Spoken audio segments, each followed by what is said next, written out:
তিনটা জিনিস চিন্তা করেন। মানুষ, মানবতা কোথায়? মুসলিম, ইসলামের ছাপ কোথায়? উম্মত, নবীর আদর্শ কোথায়? কালকে কি যে কোন পরিচয় দিবেন বলেন? শেষ। আর লম্বা করতে চাইতেছি না।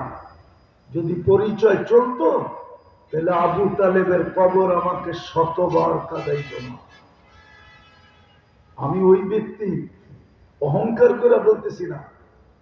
103টা দেশ দেখা আমার শেষ। আমি 7টা মহাদেশ দেখা শেষ। কোরআনে এরকম কোন জায়গার কথা নাই যেটা আমি চোখে না দেখছি। আমি দেখা বলতেছি। তাইলে বেলালের বাড়ি 6 বার আমাকে কাঁদাইতো না, রাবেয়ার বাড়ি 6 বার আমাকে কাঁদাইতো না, ফেরাউনের কৃতদাসীর কবর আমাকে কাঁদাইতো না, ওসমান রাদিয়াল্লাহু তাআলা আনহুর 14 বছরের ছেলে মুহাম্মদ ইবনে ওসমান ইবনে আফফানের কবর আমাকে কাঁদাইতো না, আবু তালেবের কবর আমাকে শতবার কাঁদাইতো না। এরকম হাজারো কবর আমাকে কাঁদাইতো না, হাজারো কবর আমাকে কাঁদাইতো না। আমি দুনিয়াটা ঘুরা ব্যক্তি।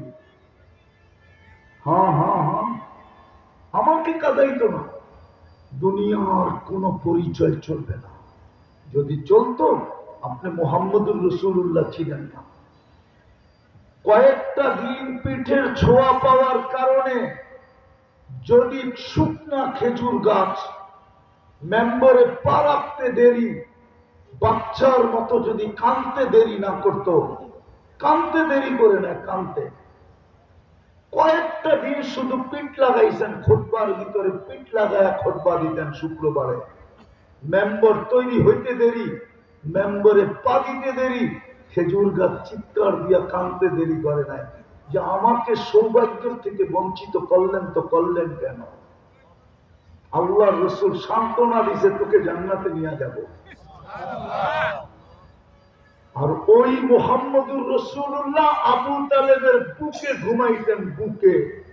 6 বছর 6 মাস বয়সে যখন বাবা হারান, মা হারান, দাদা হারান, 6 বছর 6 মাস বয়সে তিনোটা হারায় ফেলছেন। মার পেটে আসতে দেরি, বাপ হারাইতে দেরি হয় নাই। 6 মাস বয়সে মা হারায় ফেলছেন। আমি 2 বার আমেনার কবর দেখছি, 2 বার। আমাকে বুঝাইতে হবে না। 6 বছর 6 মাস বয়সে দাদা হারায় ফেলছেন।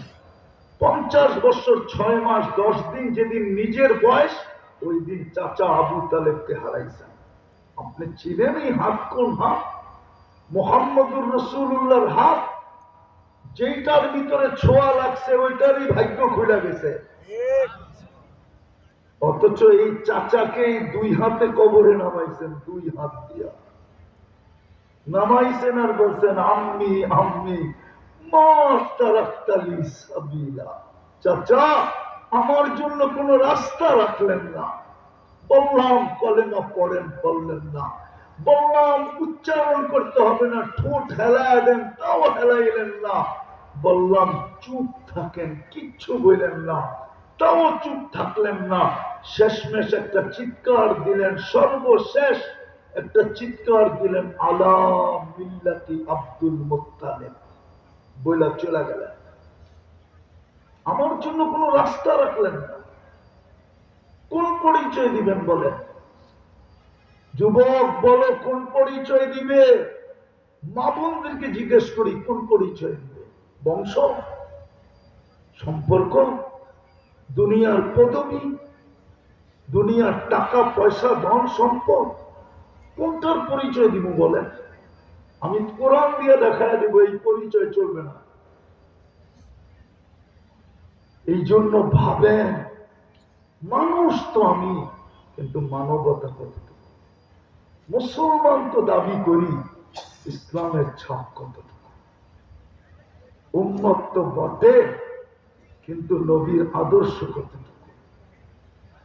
আল্লাহ কথা বলতে চায় বিদায়, কোরআন তো দিলেন, কিন্তু আমি পড়ি তো না, পড়ি না, কিন্তু আমি ডেলি চুমা দেই কয়জন বলেন? বলেন কয়জনে ডেলি কোরআনকে নিয়ে মোহাব্বত একবার চুমা দিই? বলেন। কোরআন দিলেন কথা বলার জন্য, উনি কথা বলবে আমাদের সাথে, কিন্তু আমি তো কোরআনকে পড়বো তো দূরের কথা, সারা দিনে তো একবার চুমা দিই না। একটা চুমা যদি দিতাম। বলেন, নিজের ঘর তো দিলেন, ওলামা বলুক কোন উম্মতকে ঘর দিচ্ছেন কিনা? কেবলা দিচ্ছেন, কাবা দিচ্ছেন, কিন্তু ঘর দেন নাই। আপনাকে আমাকে ঘর উঠায় দিয়া দিচ্ছেন। ঘর কোন উম্মতের জন্য মসজিদ ছিল না, কেবলা ছিল, কাবা ছিল, মসজিদ ছিল না। ওলামা প্রমাণ দিতে পারবে না মসজিদ ছিল। আপনাকে তো ঘর উঠায় দিয়া দিলেন। বলেন ওই ঘর ভরে কতটুকু? শুক্রবার ছাড়া কতটুকু ভরে? ফজরের নামাজকে তো জান্নাতের টিকিট বানাইলেন। বলেন মুসল্লি কয়জন হয়? নাইলে ফজরের নামাজের নাম আলাদা কেন রাখবেন? ইন্না কুরআন আল ফজরি কানা মাশহুদা। কোরআন কেন বলবে ইন্না কুরআন আল ফজরি কানা মাশহুদা? দুই ওয়াক্ত নামাজকে তো জান্নাতের টিকিট বানাইলেন। মান সাল্লাল বারদাইন দাখালাল জান্নাহ। ওয়াদাখালাল জান্নাহ বলেন না, ফাদাখালাল জান্নাহ বলেন না, সুম্মা দাখালাল জান্নাহ বলেন না।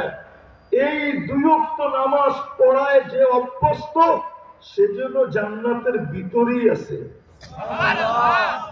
মরার পরে ঘোষণা হবে তুমি জান্নাতি। মরার পরে কি হবে? ফজর আর আসর। মসজিদ ভরে কতটুকু? বলেন আপনি সুখে থাকতে চান কি করে? ইজ্জতের সাথে জীবন কাটাইতে চান কি করে? এই জন্যই তো আজকে মুসলমান সারা দুনিয়ার ভিতরে নির্যাতিত, নিষ্পেষিত, অবহেলিত, লাঞ্ছিত, বঞ্চিত, ঘৃণিত। অথচ 4টা দেশ মুসলমানের এরকম আছে, ওর চেয়ে বড় টাকা দুনিয়ার কারো কাছে নেই। বড় টাকা দুনিয়ার কারো কাছে নাই। একটা কুয়েত, একটা বাহরাইন, একটা ওমান, একটা ব্রুনাই। আজকের বাজার দেখেন বাংলাদেশে 329 টাকা হলো ওমানি রিয়াল। ডলার কয় টাকা? 329 টাকা হলো ওমানি। 1 টাকায় বাংলাদেশি পাওয়া যায়। হিসাব করেন কয় ডলার পাওয়া যায়। তারপরেও তো নির্যাতিত। রাগ হয় না? আমি 14 বছর আগে ফিলিস্তিন দেখে আসছি। আমি এইভাবে শুধু শুধু কাঁদি না, যেইভাবে আমি কাঁদতেছিলাম এতক্ষণ, শুধু শুধু না। 14 বছর আমি আগে 2 চোখে ফিলিস্তিন দেখে আসছি। আমি 2 পায়ে চষে আসছি। আমার চোখ দিয়ে মিলে না। ফিলিস্তিনে বোম ফাটে তো ফাটে কি করে? ইব্রাহিম খলিল তো ঘুমাইতেছে ফিলিস্তিনে, ওয়াদিয়ে খলিল তো ফিলিস্তিনে। একটু দূরেই তো মুসা আলাইহিস সালাম ঘুমাইতেছেন ওয়াদিয়ে মুসায়। মধ্যখানে তো 70 জন নবীর কবর চিহ্নিত। মুসলমানের প্রথম কেবলা। মেরাজের রাত্রে সশরীরে 1.25 লক্ষ নবীদের সম্মেলন ছিল। আমাদের নবীজি ইমামতি করছেন, তারপরে আল্লাহর প্রশংসা বয়ান করছেন, তারপরে ওইখান থেকে আরশে গেছেন। ওইখানে বোম ফাটে কি করে? কোরআন বলে বারাকনা হাওলা, যেই জমিনের কোনায় কোনায় বরকত, ওইখানে বোম ফাটে কি করে? আল্লাহ বলে ফাটবে না। তো ফাটবে না কেন? তুই আমাকে বল। আমি মানুষ বানাইলাম, মানবতা কতটুকু? মুসলমানের ঘরে অস্তিত্ব দিলাম, ছাপ কতটুকু? বন্ধু দিলাম, উম্মতে মুহাম্মদী বানাইলাম, আদর্শ কতটুকু? কোরআন দিলাম, পড়ে না বাদ দিলাম, চুমা দেয় কতটুকু? মসজিদ দিলাম, জুমা ছাড়া পরে কতটুকু? ঠিক। আপনি কেন নির্যাতিত হবেন না?